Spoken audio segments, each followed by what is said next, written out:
my next guest joining me here tonight on Punky's MixTape, coming all the way from Seattle, Washington. I'd like everybody to welcome to the show, College Radio. How we doing, everyone? Yo. Hey. Oh, look at him go. I like the moves. Well, see, I don't sit down, so I like to stand up. I can dance. It's the inner ska kid in me. It's gotta get up. Oh man. So for my mixtapers that may not be familiar, introduce yourselves, go down the line, tell us what you do in the band, and somebody feel free to tell us a little bit more about College Radio. I'll start it. My name's Gordon. I sing and I play fiddle or guitar. My name's Evan. I play the bass and I also sing a little bit. My name's Taylor and I play guitar. I'm Mike Stees and I play the drums. Awesome. And then who wants to tell us a little bit more about the band, type of band you are, and a little bit about your history? Well, we're a death metal band. No, we're a rock and pop punk band. Yeah. No, we're a rock and roll pop punk band, I guess, or a crappy garage band, or a crappy pop punk band. One of those pop punk phrases that you'd use from Seattle, Washington. Just trying to make our way across this universe, playing the best jams and having fun with everybody that we can. When that is a thing. Obviously, right now, we do not gather in groups. We stay very safe and social distance. Which is good. Which is why we're able to do fun things like this without fear of reprisal. So how we long don't have to wear been a masks band right for now? We've been a band since 2018, technically. This lineup, I would say, has been the lineup for about a year now.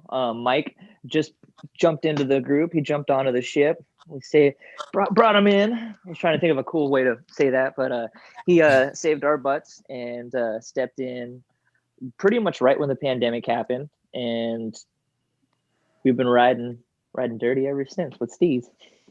Yeah, I think we acquired Mike around March was the first time I met him. Right? Yeah. Like at the last show before the pandemic, it was like the day they announced the lockdowns. We're going in, we had a show, and Mike was there, and he was like, "You guys pretty cool, man." And I was like, "All right." And then you just threw him in the back of the van and be like, you know what? You're one of us now. You're one of us now. Me and Taylor tied him up, and we were like, "You're playing with us now." Threw him in the back, drove away. Just push him into I was the blacked out. I joined in June, though, I think. Middle of June-ish, so it hasn't been too long. Yeah. Nice. And what's your general impression on being in the band for the last 6 months, Mike? Oh, it's been great.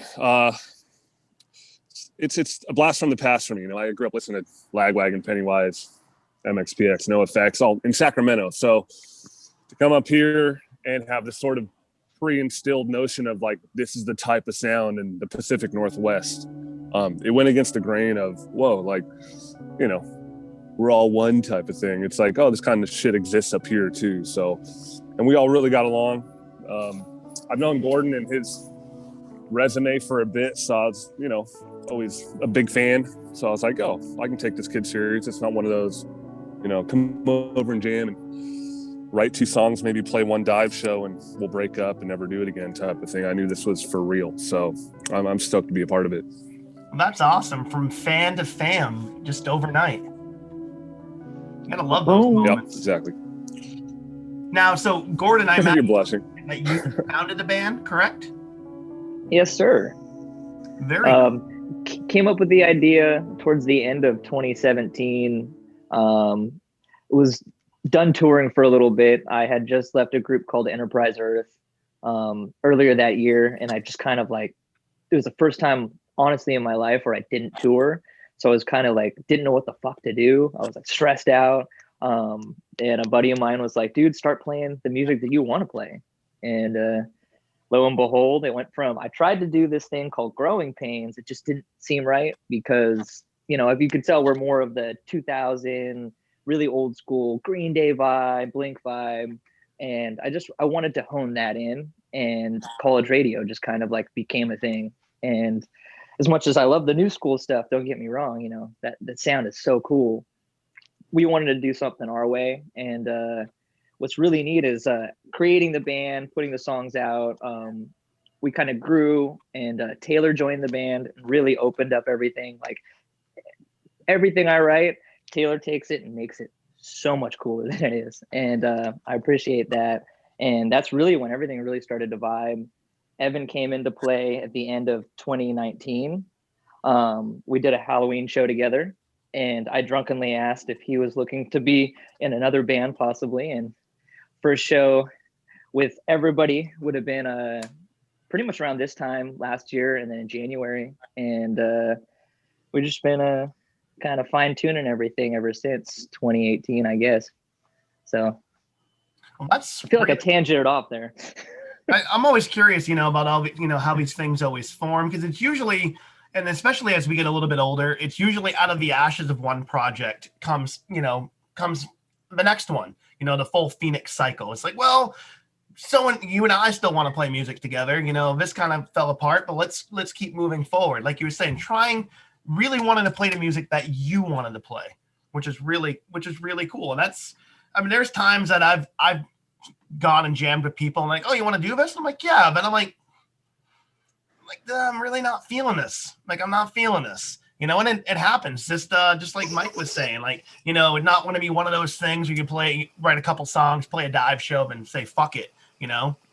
That's awesome. And it's hard right now too, because imagine, like, I need my dopamine. I need that live feeling too. And like, we were just starting to bridge out. Like, I mean, technically, like, our first show of 2021 or 2020 was a sold out show with the Classic Crime, Good Friends, a Pretty Awkward, and Assuming We Survive. And then kind of like we knew something was up, but it's just like, fudge. Like, we had so much cool stuff planned, and then not being able to do that. It's really hard, you know, like, I'll be honest, like, and not doing what you're so used to doing, and learning how to grow and learning how to survive in a new kind of like terrain, if you want to call this. Like, this is like a new frontier if you really think about it, like, for bands, because you have bands that are still like trying to do stuff like us, and then you have a lot of bands that are taking the time off, not doing anything at all. Some are breaking up, just like it's a bummer, you know. And sometimes, you know, yeah, it is hard, but like, we were fortunate enough to be able to work together and get through this super easier than honestly I thought, like, because this was very unexpected in a big way, and I'm sure for everybody too. So, well, and that's the thing, is we're all in uncharted water right now, trying to make the best of it, trying to maintain positivity, you know, and just really doing the best we can just to circumvent and navigate through this, like you said, this unknown world. It's a new frontier now, you know, and we're all trying to scramble to think of new and interesting ways to stay relevant and release content without oversaturating at the same time. So it's a strange new balancing act, you know, while doing all of this in a COVID world.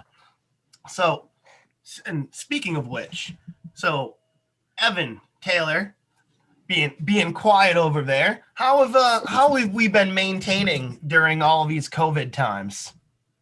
Terribly. No, I'm just kidding. Is that why you're in bed? Yep. I haven't gone. You're gonna sleep it out. Yeah, I haven't gotten out all day. no need to relax. I like that shirt, by the way. Oh, thanks. That's appropriate for the Christmas episode. Pretty much, yeah. Or You're the only one that dressed the part. Yeah, just hating everything. So you're like the first act of the Grinch movie just every day. Pretty much, yeah. It's like the Grinch meets Groundhog's Day. Yeah. That's a good way to put it. I would see Bill Murray as the Grinch. I'm okay with that. That'd be fun. I would watch that movie. Holy shit. Did we just make, like, what is it, the fourth Grinch movie? Because they got the animated one, the Jim Carrey one, the Benedict Cumberbatch one, and now we got a Bill Murray one. There we go. I'd watch the fuck out of that movie. I mean, Yeah. think about it. But R-rated. If it was like an R-rated Grinch movie for grown-ups with Bill Murray as the Grinch, I'd watch that. we'd have to. I mean, have you seen a Bill Murray's version of like his take on Hunter S. Thompson, Where the Buffalo Roam? Oh, Where the Buffalo Roam? Absolutely. Whew. I thought him and Peter Boyle were a great combination for that. I love that movie so good. much. I saw that much later on, like after I had seen the first one, or I guess the second one, and I was like, holy shit, like Bill Murray is Hunter S. Thompson? Like, okay, tight.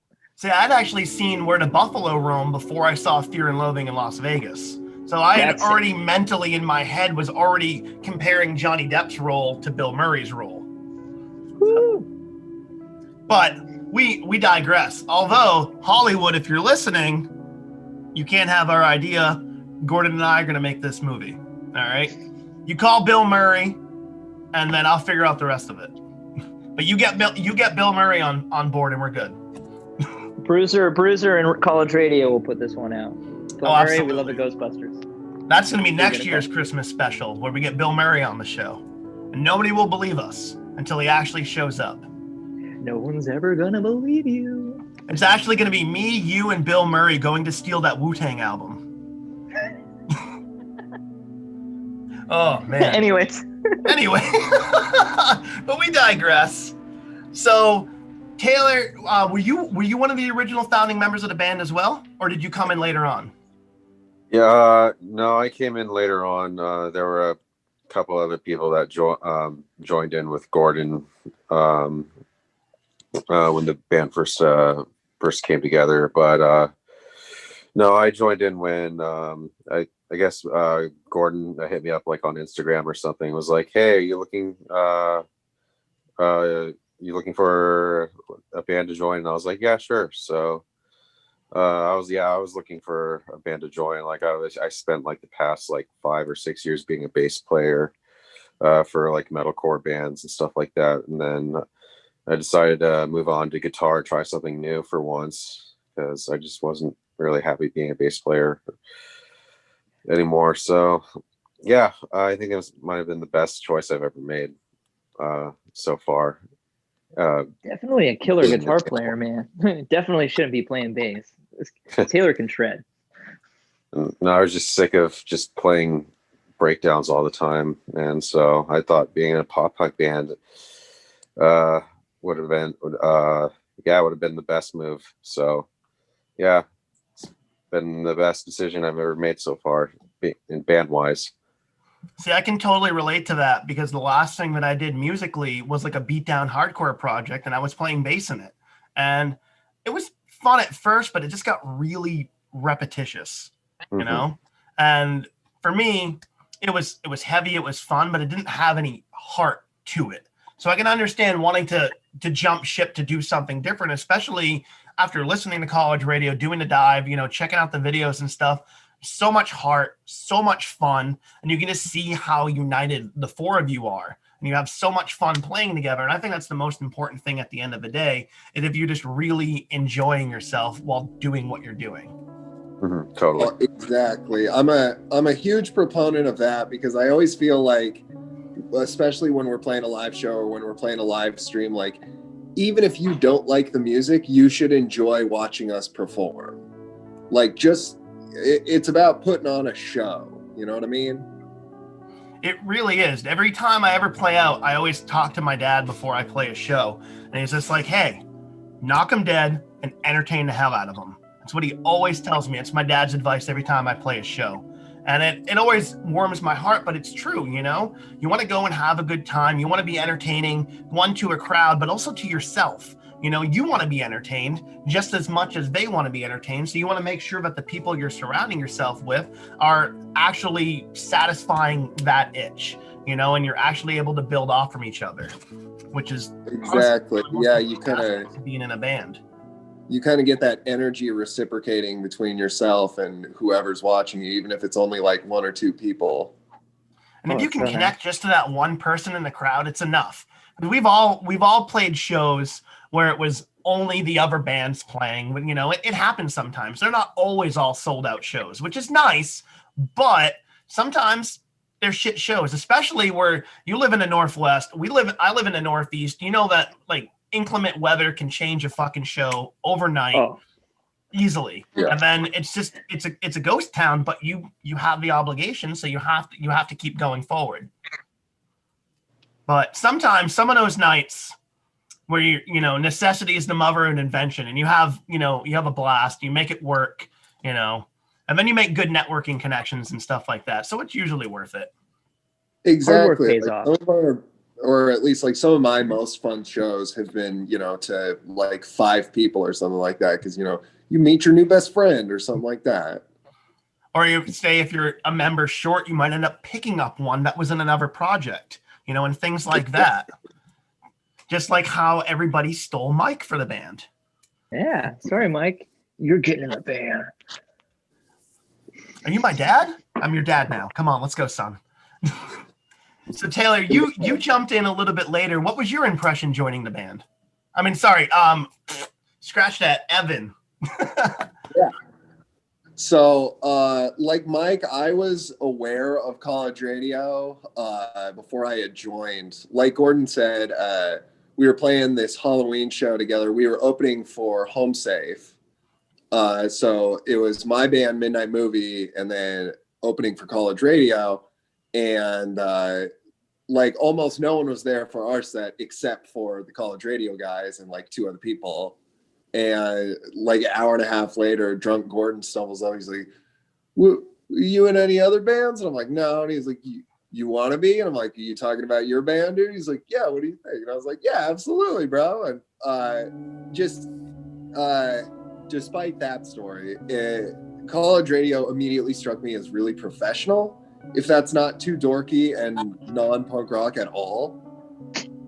It was just something about like the production of what I had heard recorded and the harmonies, and just like you said, everyone kind of flowed together very well. So I was like, oh, this is something real, you know. This isn't, like you said, some kind of non-committal fuck around band, you know. So you can just instantly tell that, you know, they had their shit together, they were organized, they had good sound, good production. Yeah, Potentially cats that jump into shots in the middle of things, you know. Actually, Whoa! yes, part of it. I almost did that. You almost jumped in my lap in the middle of talking. Duh! No, my cat actually came in here. I almost picked him up. I was like, "Oh, come on, you need to stop." I love those. Should be hear me little out, and I interruptions. apologize. Oh, His don't name be. Is his name is we're Boba Fett. He's much better than the bounty hunter behind you. oof. So that is we got Boba, although he is with the child, but got all my Star Wars skis back here. And I mean, there's also a life-size R2 behind me as well. I was waiting to bring that up. I saw that. I was like, I see a R2. Is that a real big one? Or Yeah, no, it is. It's never. We don't have kids because it's like a giant toy store in my house. It's like all the things that I couldn't get growing up, and I'm like, no, I'm gonna get those things. Although I really want to get the like the Ninja Turtles airship. Like, Yes. oh, see, that's what's up. I had the Ghostbusters Firehouse. I don't know where the Ecto is anymore. Oh man. We could totally geek out on all our toys, but oh yeah. so anyways, jumped in, saw the professional level of the band, and was it like a pretty quick changeover to get right in swing with them, or did you feel like a little anxious about joining with how professional and organized they were? Definitely I was. Gordon just sent me the EP and the songs to learn. He's like, just learn these. So I drilled them at home and made sure everything was just perfect. And he sent me a cover. We were doing She by Green Day, which, you know, they're really moving on the bass. So I was like, oh, it's like a test. I got to nail this one, baby. So I just kind of like really drilled it and came in, and I thought I did fairly well coming in. And like a week later, Gordon just texted me. He's like, hey, do you own black jeans? And I'm like, yeah, I own black jeans. He's like, you want to be in the video? And I was like, yeah, awesome. That's a great prereq. Like, yo, you got a pair of black jeans, right? Which Get in here. bums me out because like he's seen me perform in a punk band, but I still seem so nerdy that it's like we should check. We should give him time. Well, our videographer is very specific with outfits. So even though I always wear black, he's always like, well, what are you wearing? I was like, I wear the same thing, dude. I always wear black. Yeah, Alkaline Jacob Trio has pin? a specific vision. Is that an Alkaline Trio pin? Oh, yeah. Nah, that's what I thought I saw. I'm over here shaking like a dog shit in razor blades, trying to squint to see it. Hey, Went this there. could be love. I went there. No, Gordon's a big trio boy. We do we cover This Could Be Love.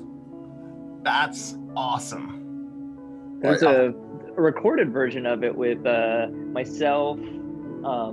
It's not a full band one. We actually did a weird cover with because the quarantine thing, everyone's doing in home little covers with everybody. So it has the singer of Less Than Three playing drums, and then our buddy who plays in Green Lake Basement, he's doing the harmonies and playing the bass. But it's on Bandcamp if you want to hear that one. I'm definitely gonna check that out. That's for damn sure. I love that band. There's one that I've played in like death metal projects and stuff for years, but there's things that will always be near and dear to my heart, and Alkaline Trio is absolutely one of them.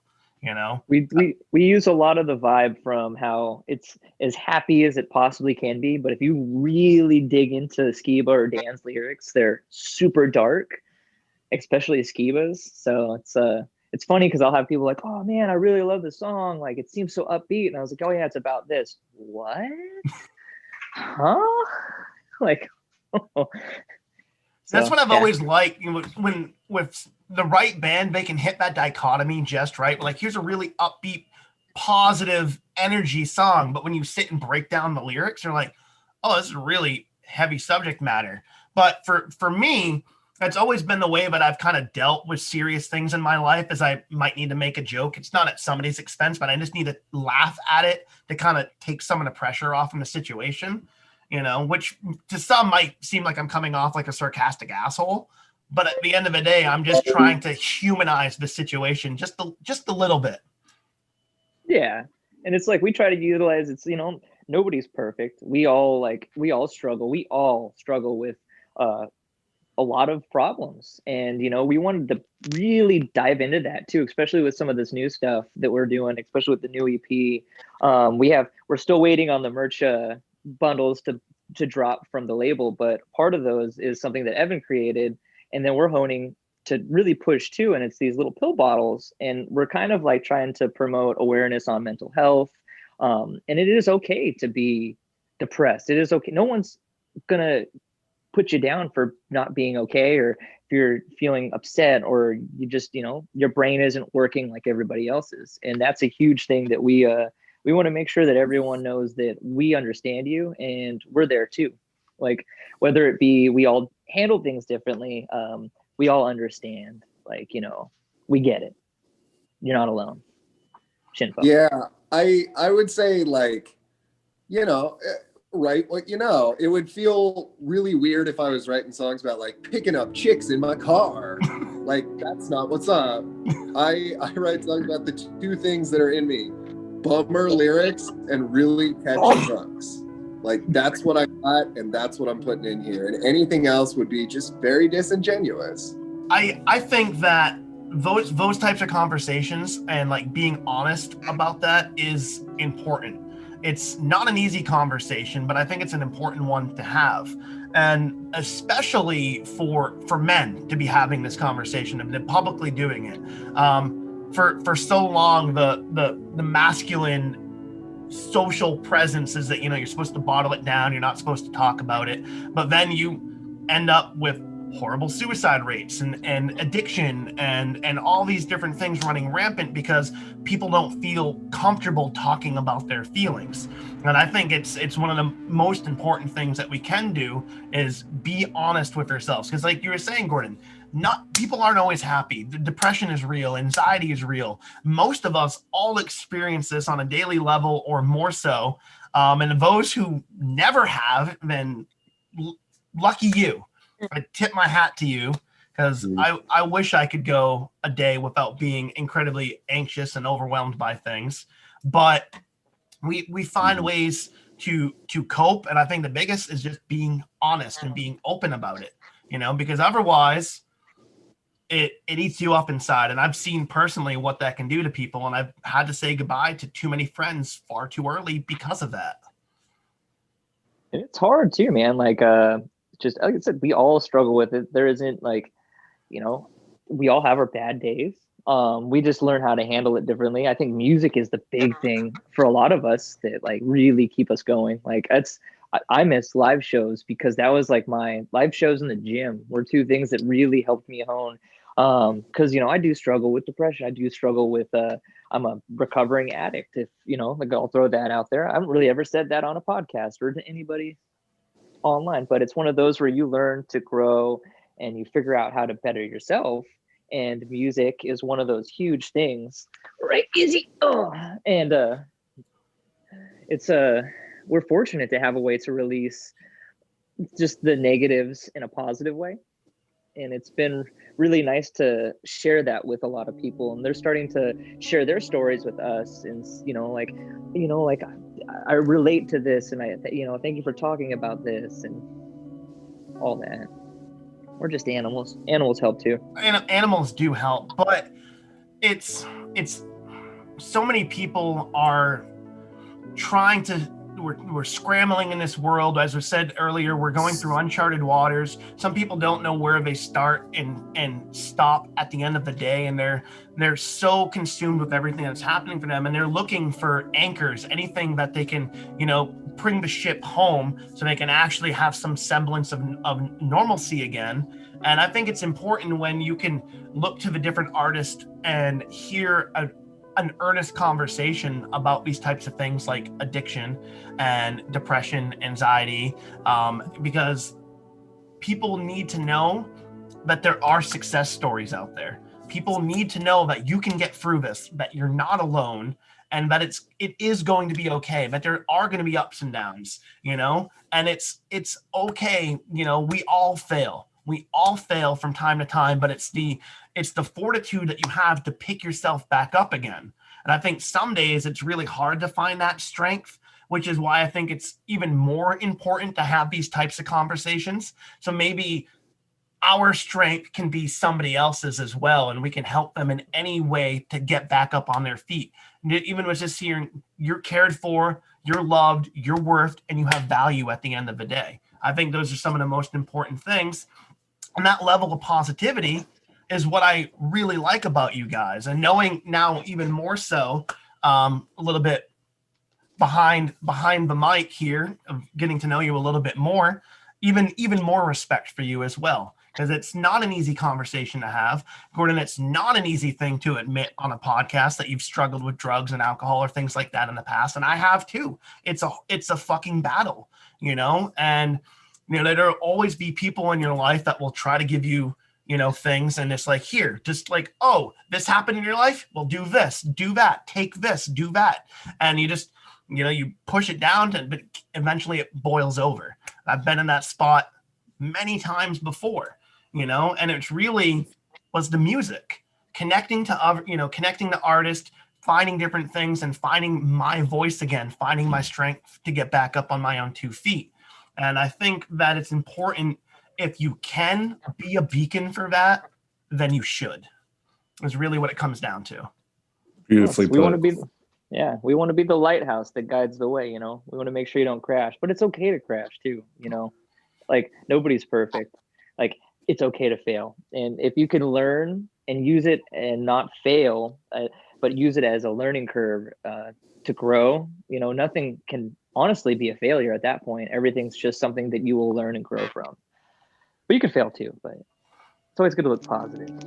Exactly.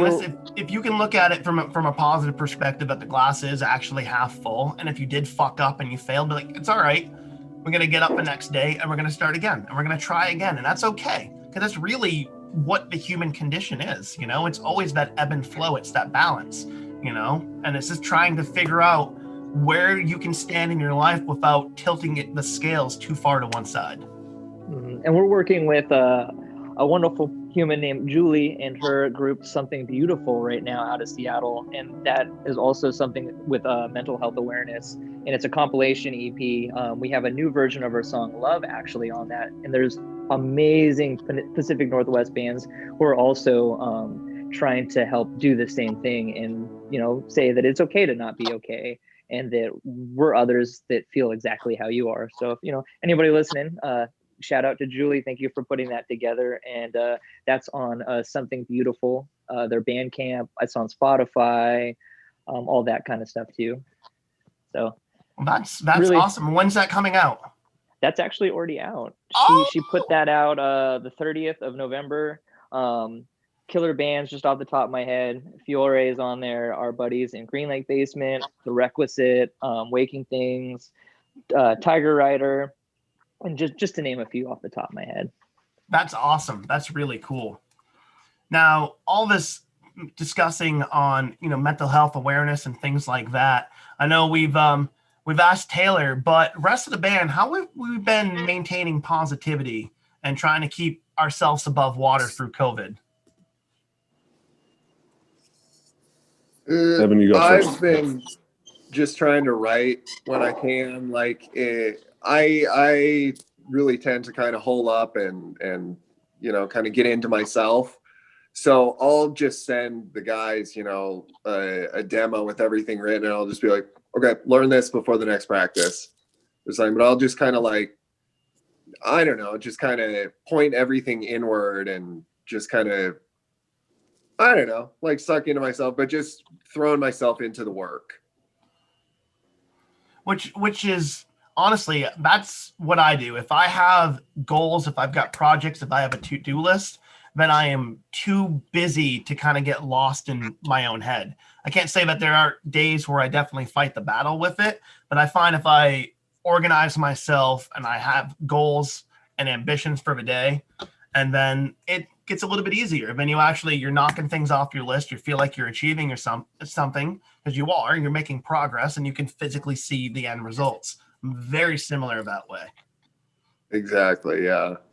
How about you, Mike? How have we been maintaining positivity throughout COVID? It's been rough for me. I've just had to stay disciplined to a routine, more or less. I'm working a little part-time job at a grocery store, just trying to keep a roof over my head. And I have a drum studio about a mile down the road. So as long as I can get in there, jam out to albums and write to the new stuff, the new ideas, and, play a little bit every day. It keeps me in that level-headed zone. But I have a problem of doing the whole reward system thing where it's like, you've had a great day. You deserve to go, have a drink or so, and I get, so it's staying really structured. Video games are really helping right now. I'm the same, it's the same thing. It's at the end of this, I know, I do the same thing. I set little rewards for myself. As silly as it is, my reward today is decorating my Christmas tree and Japanese food. So there you go. Something to look forward to. Exactly. Yeah. And I think, people, they create, there's nothing wrong with having massive, big, end game goals, but you also need to think about really small, intimate moments as well, And one thing as I've gotten older, I realize that everything is not some big magic cinematic moment that happens out in the world. It's really those small, almost what might seem like insignificant moments in your day until you get back into bed and you retrospect and you think about that. I mean, you can almost see the beauty within the mundane of those little achievements, of I went and I got, the yard picked up before it snowed, so I didn't have to deal with all my garden shit outside. It's just little things like that. I made it to work every single day this week without being late, there's a goal, little things like that. And I think if people were to start thinking a little bit smaller, and making truly obtainable goals, it's amazing how quick your mental health can change. And you're seeing progress, you're feeling an accomplishment, and that's huge. That reward system is huge. And that's actually, I was going to say my big reward is Cyberpunk 2077. There you go. Yeah. One more week. Yeah. One more week. I got to finish the season, and then I could cyberpunk it up, So I'm very excited about that. Yeah, and The Last of Us 2 came out. That'll keep you busy for a while. Oh yeah. So, but there's just on a so much serious content. Yeah. I was going to say that the energy of positive momentum is really, it's sort of, like you're saying, taking care of those daily errands.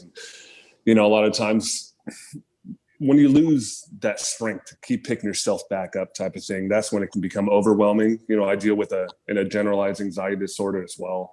Since I was 21, I had my first panic attack and stuff. So, after all these years, I've learned to manage somewhat, but, now it is a positive mental attitude, and just it's taking care of the little things in life to sort of keep you on the right track, I guess, is my only point to the discussion earlier. Well, absolutely. It's all about and especially when you lose that momentum, it is hard to pick it up again. And it really, you can start with what seems like simple task, and then build yourself back up there. Nobody's born and they learn how to run. You got to learn how to walk again. And it's the same with depressive cycles as well. You get knocked down. You can't just get right out the gate and start running, because you're going to burn yourself out before you even get going again.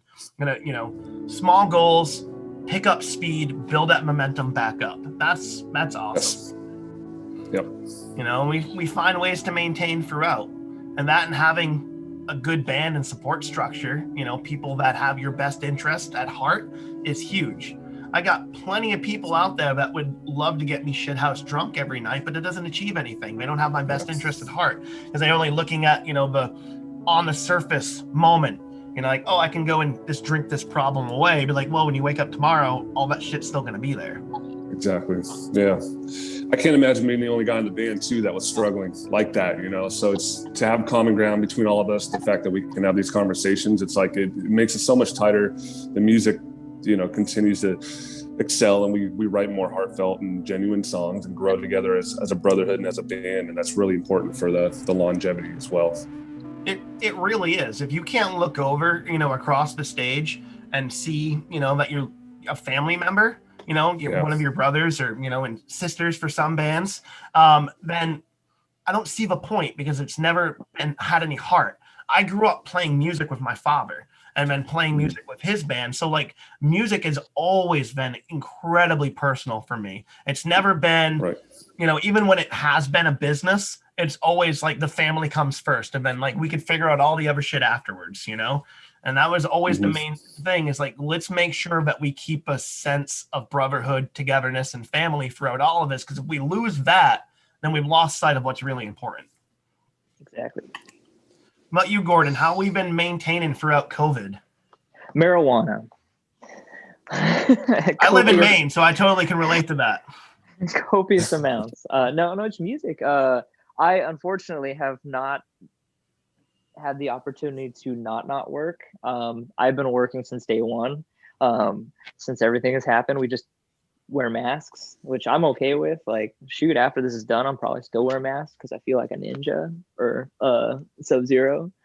But just music, man. We took the time to write, as Evan was saying. We've come up with this really cool structure, which is because you can't really as a band, let's get together like every other day or try to do that, and wanting to also social distance and keep distance in between the times that we hang and write. So we'll write and then put it in a drive file, and so everybody can hear it. Everyone throwing ideas like, oh, like he does that, or if Taylor were to do that, or Mike would be like, I have this drum idea. What do you think? They throw it in there. We can play around with it, and it really does help, man. Like it's that vibe of writing in a different way. Like I said, we're trying to find new ways in this new frontier to stay relative, to stay positive, and but yeah, I would say another big thing is like having the support system from my partner. Together we keep our heads up. We make sure that it's one day at a time. Like this is hard. You want to see your family. You want to see a loved one. I'm a grandma's boy and a mama's boy, and it's I can't see them like I could right now. If I see my grandma, I have to go see her through the window. And my mom, she lives a couple of towns over, but right now she actually, I hate to say it, she ended up catching the COVID here a couple weeks ago, and she's a nurse. So we know that it's possible. But with a lot of the first responders, she can't get tested, and she has to wait until February before I can even see her, I guess. So it's just like mind blowing, some of the stuff that you have to deal with, but you still have to stay positive through it. And it's hard, but there are rewards, I feel like, in the end. If you can get through this, like, shoot, man, if we can get through 2020, we can get through anything. And I mean, we got through this 4 years of Biff Tannen. I'm sure we can get through anything. Yeah, if we as as a human race can survive 4 years of Biff, then I can't wait to see what the next 4 years bring. And I know over the last few years we're like, oh, don't worry, 2019, it's gonna get better. 2020, it's gonna be better. This is our year. But I think now, and I was discussing this with somebody else, I think there's like a new global renaissance that's happening because people had to reprioritize what was important in their life, where some people felt like their civil liberties were being stricken from them because they were asked to wear a mask because of being conscious of other people and maybe their health concerns. It's not so much about me, it's about the person next to me, which is really what it comes down to at the end of the day. We actually, it's a crazy idea. We live in a society and we have a social responsibility to one another, not just ourselves. And I think we've seen that. We've seen that because we saw, 70 million people that felt differently and then 74 million people that felt differently than that. So it's a strange time, of where we all are right now. But all we can really do is just try to maintain and just keep that positive momentum going, and then hope that all of our best efforts weren't, all futile and weren't for nothing, and I have to know, at the end of the day that there is something positive, because where I live, I haven't seen my mom, I haven't seen my brother, my sister, my niece and nephew in over a year. I live states away from them. And it's really, now that we're getting close to the holidays, it's really starting to hit in more than it usually does. Because this is when I go home for Christmas. And for me, I'm spending Christmas with my partner and our small bit of family up here. But it's going to be the first time, but I haven't seen my nephew on Christmas. He's going to be 20 years old, and that's heart-wrenching to me. But we all just have to kind of do what we can in order to get over this next big hurdle. Yeah, Gordon, are we cool to talk about new songs? Yeah. You think we've played this? Dude, it's like you're reading my mind here. I wrote a song for us called 1159. It's going to be on the next record. I feel okay to talk about it because we've played it on a couple of live streams, so it's not like it's a big secret.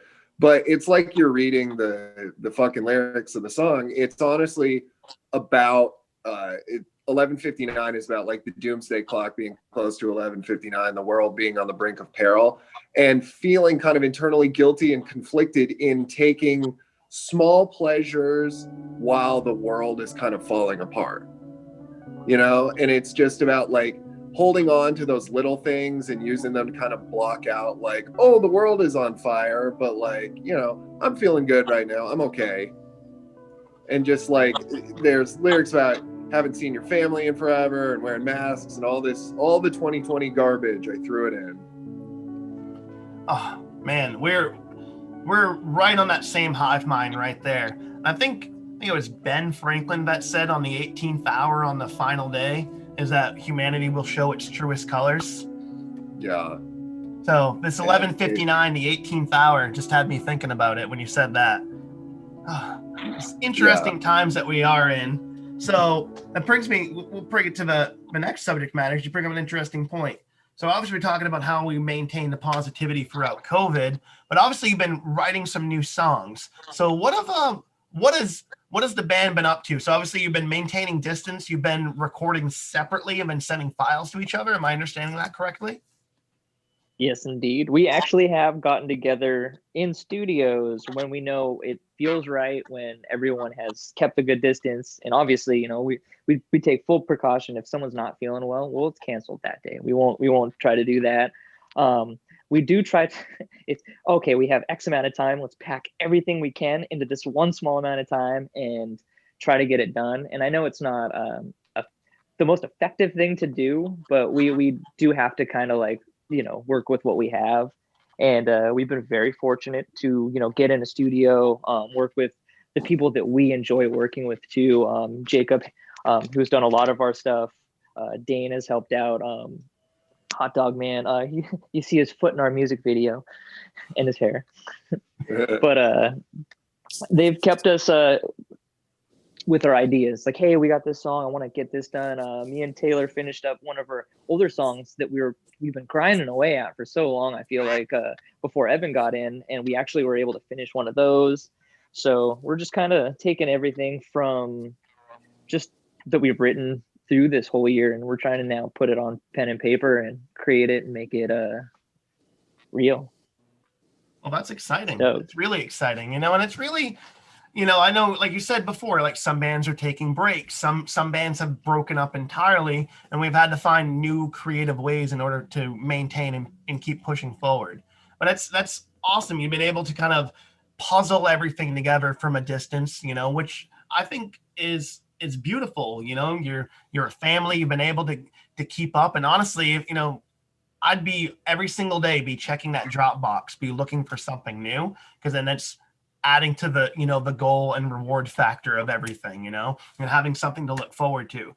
And then it's nice when you have that nice little surprise from one of your band brothers. You're like, check this out, I'm really proud of this, and you get some beautiful leads from Taylor, or some kick-ass drums from Mike, a fat bass riff from Evan, or some killer lyrics from anybody down the board. That's exciting to me, and there's a little bit of positivity. That's what makes the day, in from being, just kind of mundane into something beautiful. No, before the world fell apart and shit broke down, you were telling me that you got you got a show in on the day that the lockdown was called. Tell me a little bit about the last show that you got to play. That one was fun. I think there's video of that on our Facebook if you want to go back and do it. But if I'm not mistaken, it's video that I shot, and it's right in front of my bass cab. So I'm going to be honest, it's very bass heavy, this video, but you can see it. But it's really for the Evan super fans. But it was so strange because, as we saw, some people never really took it seriously, but at this time it was really disparate levels of like being worried, and I don't really think we were doing masks yet. Not quite yet. It was. I am not ashamed to say it was a somewhat sparsely attended affair, just because it was such a goddamn weird time. Like the people that were there, it just felt like kind of dancing at the end of the world. It was such a strange vibe. And I remember just like sitting backstage with my head in my hands, talking to our old drummer, Cody, and just being like, I don't know what we're going to do, and we're going to have to cancel the tour and all this stuff. It was just like such a bummer, but then you got to go out there and jump around and have a big smile. But after about, 2-3 minutes of faking it, it becomes real, and you actually are having a super good time. And just kind of realizing while you're on stage, like, this might be the last time we do this for quite a while. That's a strange realization to have too, in the midst of it too. And for me, that would be incredibly daunting. That would weigh on me, and just realizing like, this is it. This is the last one for a long time. Damn. Yeah. We thought it was gonna, I hate to say this, was one of those like, all right, they're gonna get this. They're gonna figure everything out, and then by summertime we're gonna be good. Like that, I had that mentality for at least the first month, and then I realized, this is really bad. Like this is, and then you really think about it. Now they're trying to show that California, Oregon, and Washington this time last year had it, and this time last year I was so sick, and this was Evan's first show. Taylor was so jealous. Taylor actually couldn't play the show because he was out watching My Chemical Romance, which was sick, jealous. But I was sick all the way up until our show. We played the 21st of December with the Class of Crime for their holiday show, and I couldn't sing for 2-3 weeks before that show. It wasn't until the week of the show that I got my voice back, and then I honestly was sick until we played in January, and then that's when I started feeling better. That was like 2 months of being sick. That's fucking awful. That's awful. And same, like, we were like, oh, it might have had COVID, it might have this. Like, I know for Maine, there was a version of the flu that hadn't been around in about 19 years that had come back. And that's what they were saying. I mean, I'm not a medical expert, so I'm not saying either way. But same deal. I was Christmas on my vacation from work, and I have never been sick on Christmas. And like, I love Halloween with all my heart, but like, I love Christmas. I'm not a religious person, but I love the lights. I come from a family where we make homemade gifts for each other, so it's very personal and less less commercial. So like, you know, sitting there trying to make the last little bits of homemade Christmas ornaments to give to my family and stuff like that. And I was wretchedly sick. I didn't go to my mother-in-law's house on Christmas Day, which is what we usually do, to go have breakfast together as a family. And it was just all those little normalcies were gone. So my last Christmas, fucking awful. Oof. Now this one, not going to be able to go and see my family now because of COVID. Last year I was sick, and I'm like, it's kind of a fucking bummer, honestly. Yeah. But we make do. Taylor, how was the last show for you? Well, yeah, it was kind of, I don't know. I just remember not being in a very good mindset during our last show, just because, like, I knew shit was about to go to shit. And, like, yeah, I kind of just play that show like it was going to be my last show ever. So I wasn't really too happy about being there. And I didn't even like stay for the whole show. Like, I was just like, yeah, okay. I guess I'm done playing. We're done playing this last show for a while. So there's nothing to really celebrate about. So yeah, I kind of just went home after that. But you know, I tried to think about the positives. Like we played a sold out show just a month before the pandemic happened. So I just try to think of all the things that we did get to do before everything fell apart. So that's what kind of kept me going a little bit. Just thinking about all the stuff we got to do before we weren't able to do anything anymore. Which is important, you know, because you have to look back on those milestones. You know, it's Michael Scott. You miss 100% of the shots that you don't take. Wayne Gretzky, Michael Scott.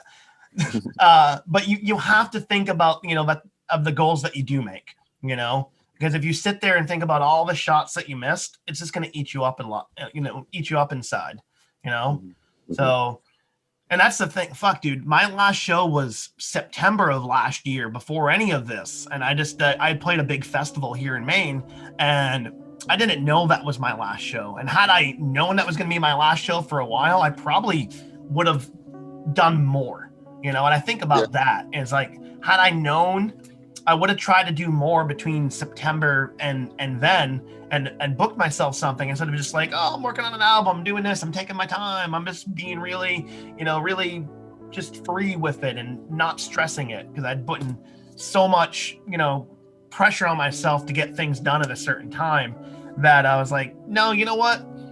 Fall's hitting in. I'm going to work on the album. I'm going to take my time. I'm not fucking stressing any of this. I'm just going to sit back a little bit. And I known this was going to happen, I would have not, but, you know, not say put myself on the back burner, but I wouldn't have slowed down. You know, I wouldn't have slowed down at all. And now that was the hard part, man, too, is like, do we slow down? Do we do this? Like, I know so many people that they did eventually put records out, but it's like, do we do this? Do we wait? Should we just do, like, it's hard. It's really hard. Like, you know, like I wish we didn't. And then it's like, now we're here. So it's like, I'm so glad that we did do the things that we did. 'Cause, you know, it's all on whim, if that makes sense too. It's, you know, as we keep saying, it's new frontier. So it's kind of like the only way to find out is to try it. Like the live streams, man, that was we didn't even know, like, should we do these? Like, can we do this? Like, because we love getting online and doing the live streams via Instagram or Facebook, because I know we love connecting with the fans. And doing the live streams now, it's like, okay, like, this is a good alternative. And it really did change, like, kind of going off topic, but like it really did change the game of how like we were like, oh, we're never going to play a show this year. Holy crap. And then so it's like, oh, okay, so like this is okay.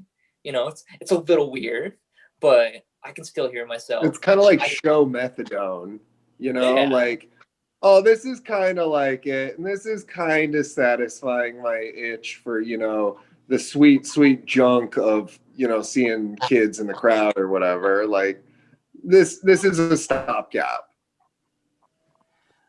And like, It's and you're right. Like it hits. And I was talking to this to another friend last night, and they're like, it almost hits like the same line, but when you don't have that crowd to come back, like they had played a Zoom performance, and like it was a ticketed Zoom show, and people actually had to like be there and like be focused because they were engaging with the audience that was there, but also you had everybody else's microphones on. So it was kind of a very strange thing. It was kind of a, you know, you're here at a show and you can hear everybody talk and you're listening to the band, but it was still not quite there. I think one of the most impressive things that I've seen out of all of this is virtual reality clubs where people are using like Oculus Rifts and create an avatar like Second Life style, and you go to the club and you can watch the band or DJ, and you actually have a dance floor where there's other people that you could bump into and talk to. And so I've seen some places they even got bathrooms and shit in the club, and I was like, this is what? Yeah, I think This is new. the VR shows I think is going to be like one of the next big waves, but it's not as far as marketing goes. Like I don't have a VR headset. I'm sure most people don't, so it's a very niche audience now. But I'd say in 5 years, this might become a bigger actually deal. do have one. I've got one, and I've tried to do some of that. Like, not that I haven't done like the virtual concerts or anything, but it's so cool because when you're in VR, they really kind of push like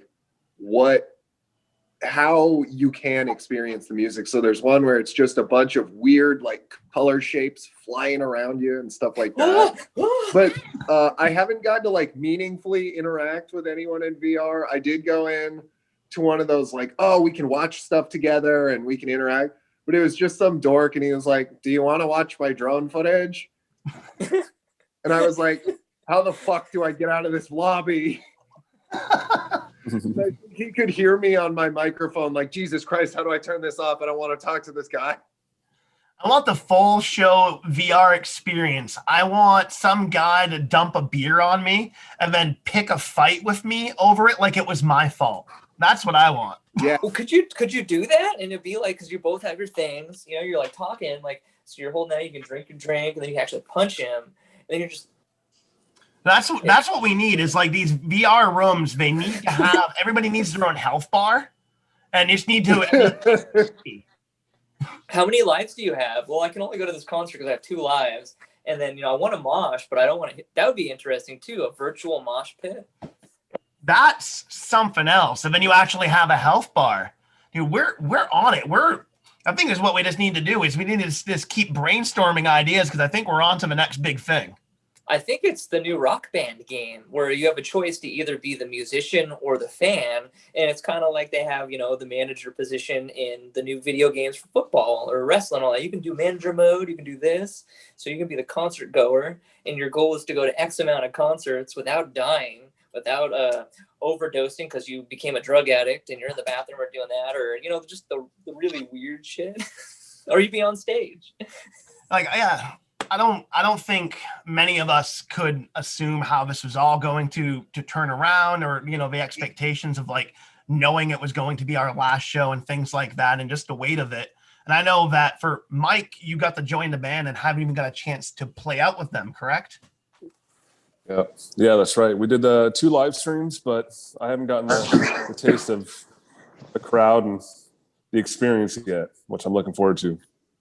Well, hopefully we'll get that soon.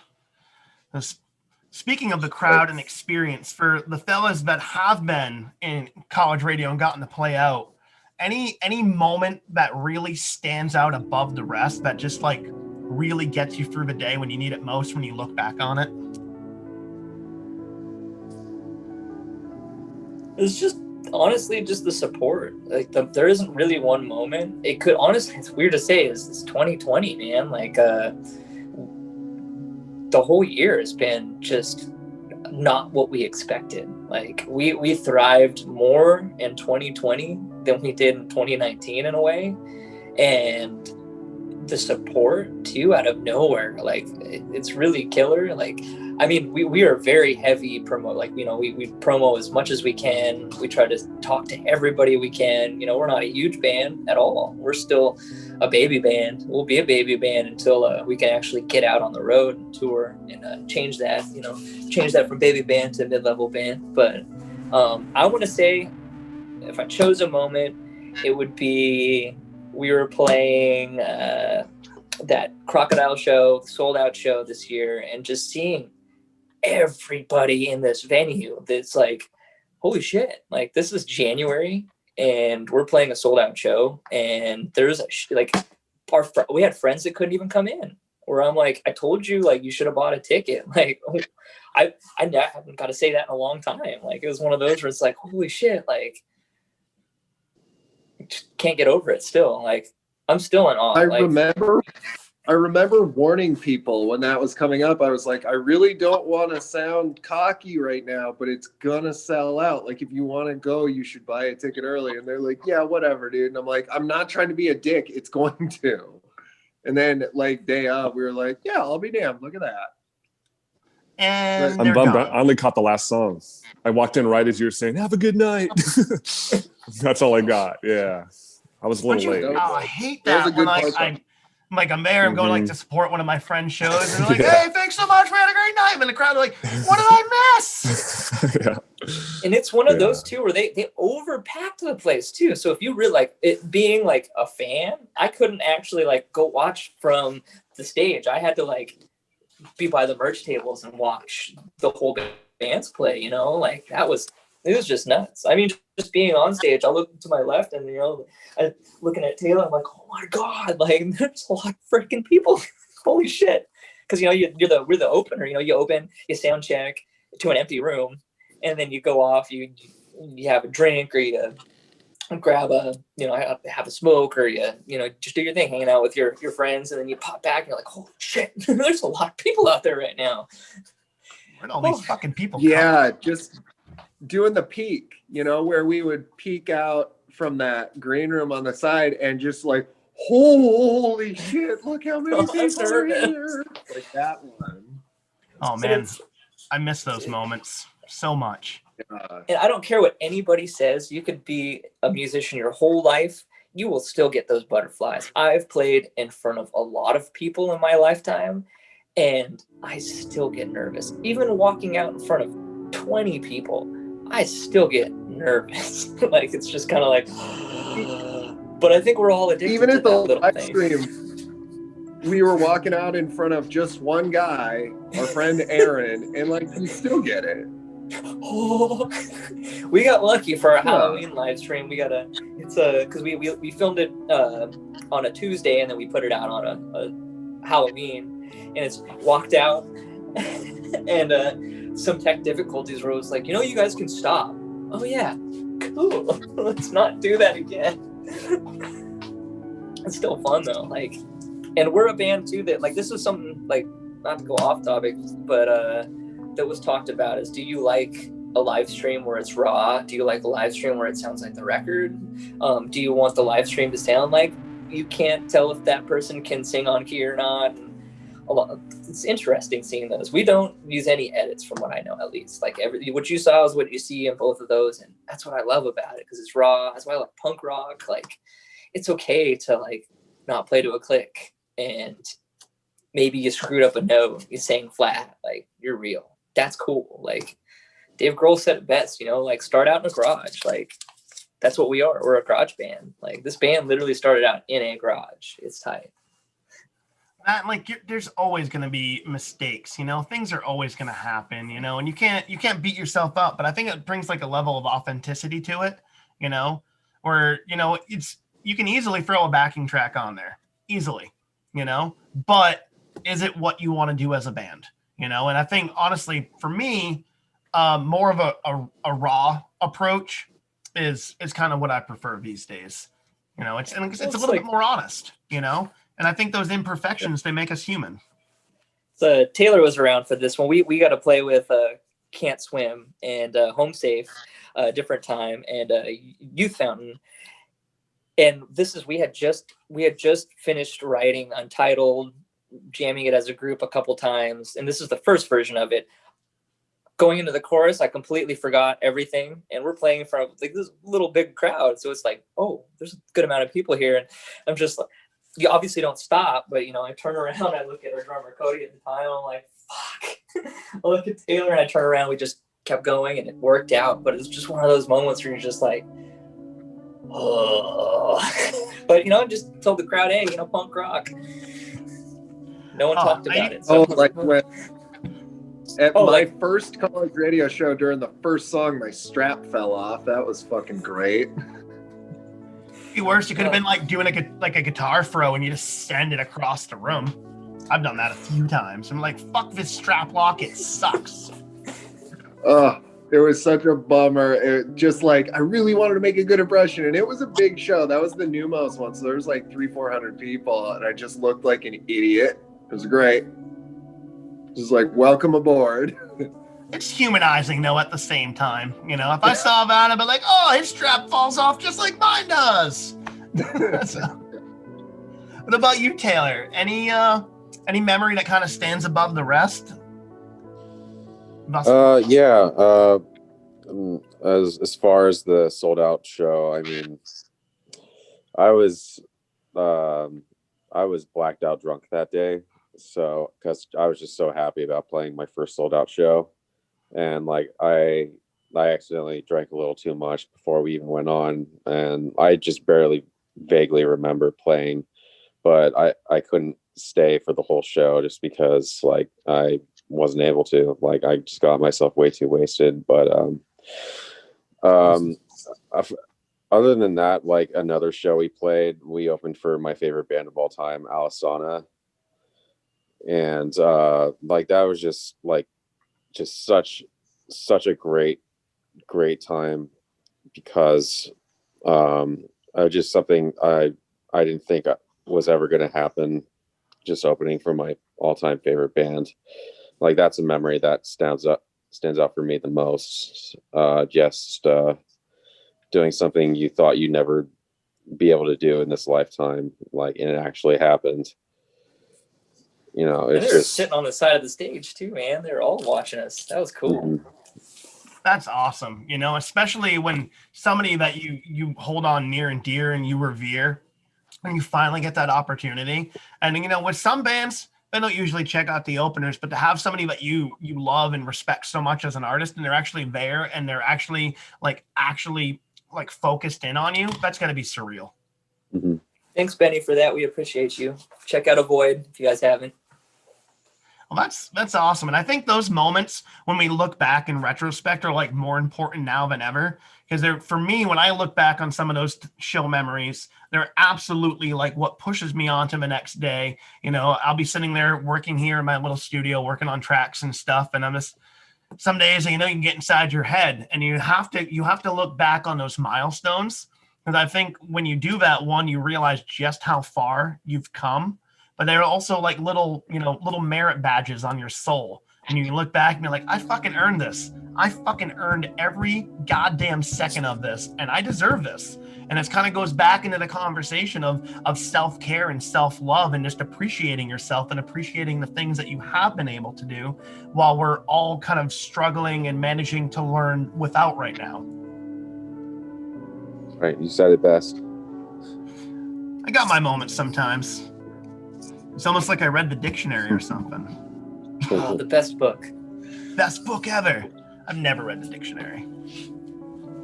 I just Google it now, and then because I'm an adult, and if I don't know how to do anything, I just Google it. I don't remember. Do you remember like actually remembering phone numbers? Yes. I remember, but I don't remember. I know mine, my girlfriend's, and my dad's, and like my childhood phone number. And it probably doesn't go to anything now, but it's 207-549-7126. That was like my old childhood phone number. If you want to give it a call, feel free. You know, I don't know who owns it anymore, but it doesn't go to my house. But it's just My weird. mom still has Those hers. weird things that you remember, you know, that was for me, Christ, that was 25 years ago, you know, so. What's supposed to think about them kids, you know, like the kids can have phones in schools now. Like my phone, it was a Game Boy Advance. That's what I got yelled at in high school for playing on. What are you doing? Get off that. Playing Tony Hawk Pro Skater 2. For me, I would sit with the big textbooks and I would slide like Spider-Man comics in it. So this thing where I'd get like all my work done as fast as possible. And then she'd be like, Corey, what are you doing over there? And I'm like, work's already done. Here you go. I'm like, okay. And usually they just look at it at face value and they're like, oh, look at him in his math book reading right now. But little do they know, I'm sitting there and I'm reading The Amazing Spider-Man or X-Men or Guardians of the Galaxy. And I'm just loving every second of it until I got caught. And then it wasn't so fun. And then they're like, we gotta check your backpack, make sure you don't have comics in it. And I'm like, you know there's comics in it. You know damn well that I brought comics to school. So when I was in middle school, someone used to do that with porn, and I remember the day they got caught. It was really hilarious. Shinvo. Oh, I got caught trying to steal Tony Hawk Pro Skater the day it came out at Costco, and I got arrested, dude. I was 18 years old. You did whole classic Bart Simpson thing. Yeah, I got a petty theft. Bone I was Storm. working for one of those. I was working for a gelato thing that, you know, they do the samples in Costco. So we like would travel around to Costco's and we were closing up and I saw Tony Hawk Pro Skater and I was like, I wonder if I could put that in my apron and throw it in my backpack at the end of the night. And I went for it and it didn't pan out. Damn. Lesson learned. Don't steal, guys. That's pretty punk rock. I just think of Bart Simpson in the Christmas episode trying to steal Bone Storm and then getting caught, then having to go back and take a family picture. Everything's a Simpsons reference, though. Was it the N64 one or the PS1 one? PS1. Classic. Yeah, so I cut the disc out of the case and stuffed it in the bottom of the garbage and only took the CD. And like, I was super smooth about it. And I took one step out the front door and lost prevention. I was like, hey, you got to come with me. And I was like, what? Like, for what? And I played dumb. And he was like, you know, for what? You know. And I was like, we got you on camera, dude. Yeah, man. Cops showed up and it was a memory. It's a cool little story for the grandkids now. Dude, right on. Oh, man. I'm trying to think. There's usually like candy bars and stuff like that. But then when I was in college, things were a little rough. I got really clever and never got caught. And feel free to use this if you want. But I would switch labels on meat at the grocery store so I can get more. And it was before like the self-checkout like had scales and shit like that. So I just like swap labels really quick, go to a 24-hour grocery store, get some quick food and just like boop, boop, boop. Or like put everything in as a donut. Yeah, classic. But never got caught.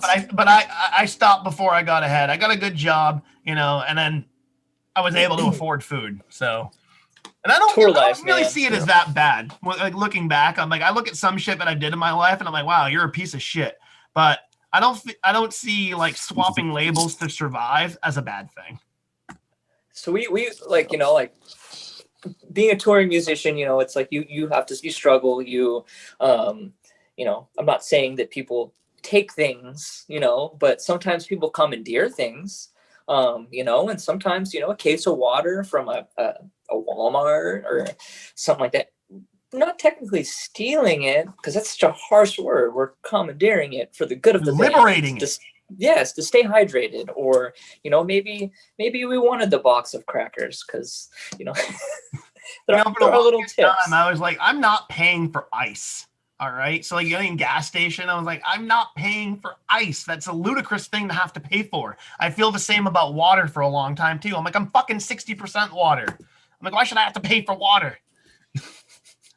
Oh, I mean, goodness. I think they're taxing water now, actually, which I hope I read wrong last night. That's insane. Worse than that. Maine. That's like Poland Springs, Stolen Springs. Like, There's Water is gonna be there's a- some hate on Poland Springs here in Maine because it is from Poland, Maine, actually. Water is going to be a publicly traded commodity. That's it. going That's what I forward. saw. That's not cool. Like, that's kind of rough. No, it like, is not. people were like, we've been waiting for this day. And it's just like, woof. Like, treating water like chihuahuas to rich California girls. Oh man, That it's crazy that like super water's become offensive. that much of We a do- commodity. Like it's, it seems like a necessity to me, and everybody should have it. It's a crazy concept. Well, if it's 60% of our bodies, does that mean that we can trade 60% of our bodies? For goods and services, absolutely. in the Punky's mixtape universe, absolutely. I'll allow it. Better than bottle caps. Oh, so this has been a wild ride. I never know where he's going to take us. And for my last interview of the year, bravo. I've had fun. I've had a lot of fun. I'm Good times. excited about the future, but I'm curious. Before we part ways, what is anything that you can tell us? I know that Evan told us a little bit about a new track, but what's the future hold for college radio? Well, I'll say some stuff and then we'll go down the line. Right now, like the whole goal is just to keep writing. We're recording. There is other tracks that have been recorded. There are other tracks that will be recorded. I'm looking at a board in my room of songs that we have fully done, which is really killer. Working with some new people, but still working with some old people. As I'll throw this out there, we have our EP through Third String Records out right now. You can find it on all the streaming platforms and all that. You can get physicals from us here very soon on our Bandcamp. We have some special deals going on for that. And like I said, there's also going to be. Let me see if I can grab it. Oh, I cannot grab it. I don't know where it went. Ah, here it is. We have cassettes as well, and you can get these bring them back. via. Heck yeah, you can get these through Third String. They'll have those bundles up here hopefully soon. Love cassettes. Set game is coming back.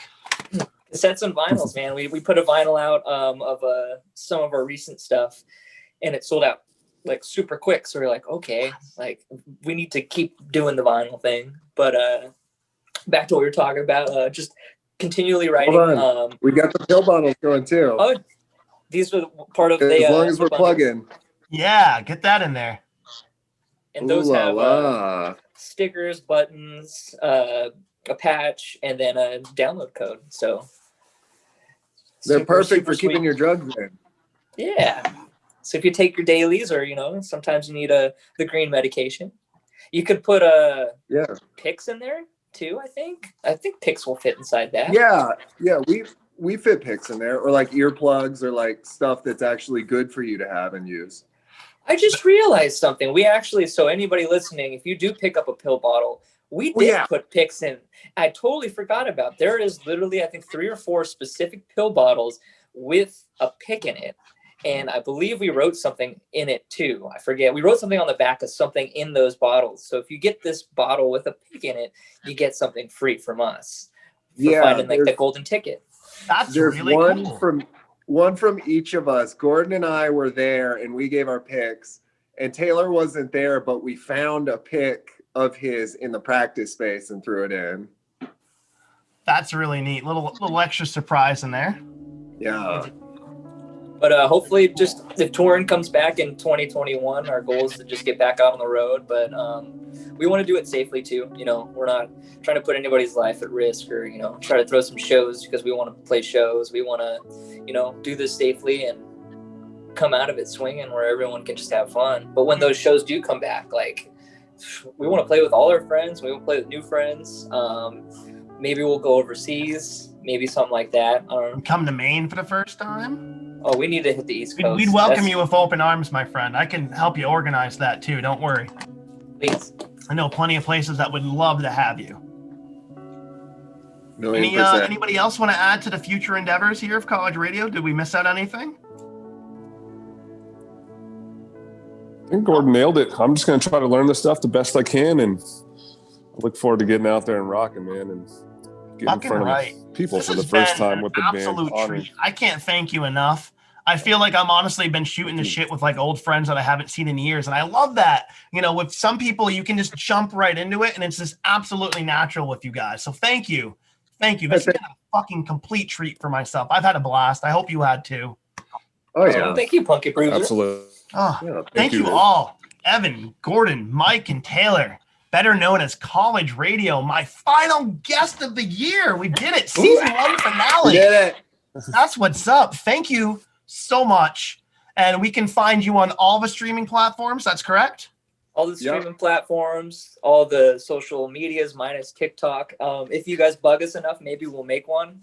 But I just, maybe, I guess we're not TikTok cool, but you can find our music on TikTok. I'm not yet either. I keep getting told I should get on TikTok. It's going to open up my audience even more. And I'm just like, all right, I guess maybe season 2, I'll get on TikTok. And then the next thing will come on and be like, you're on TikTok? What are you doing TikTok for? See, that's why I'm afraid to do it. The Ziggies now. I don't know what the fuck it's going to be. Yeah, it's like, what if we wasted our time with a Vine? Yeah. Oh my. Vines were a thing. I forgot it. Like, holy shit. There were and that's not even that long ago when they disappeared. I remember when I put Instagram off. I was like, I don't need an Instagram. What's Facebook? I use MySpace. I got a GeoCities site. We're fine. We're doing okay. Mine is, I have a Jenga still, so. On LinkedIn. You guys have been awesome. I hope that we can have you back for season 2. Definitely don't be strangers because I've had so much fun tonight. Anytime.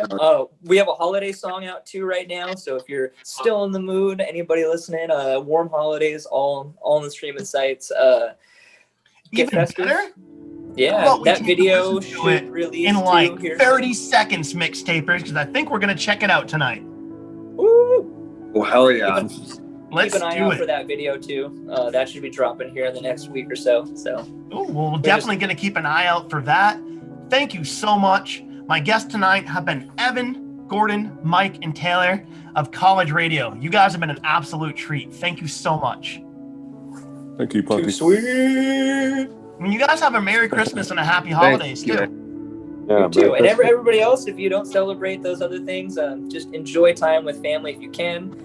Social distance with family, all that good stuff too. We got Happy Hanukkah, Merry Christmas, Happy Kwanzaa, Happy Festivus, and a Happy Crimbus to all of you for all my Tim and Eric fans. My man, knowing all of it. And Happy Ramadan and Happy Tet.